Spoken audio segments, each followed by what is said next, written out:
உலகத்தின் கண்ணில் பெரும்பான்மை என்றால் அதிகம் பேர் நிற்பதே அவர் சொல்லும் கணக்கு.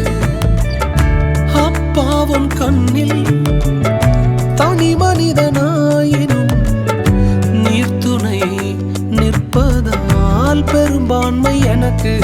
அட ஊர் என்ன சொன்னாலும் பாரதர் நின்னாலும் பிள்ளையெல்லாம் நான் உமக்கு.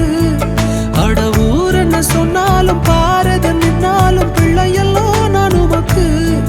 நிகரில்லாத தகப்பனுக்கு உயர்மலையோ சமவெளியோ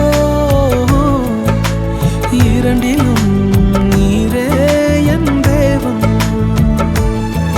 உயர்மலையோ சமவெளியோ இரண்டிலும் நீரே என் தேவன். எந்த ஆராதித்திடுவேன் என் இயேசுவை முழு மனது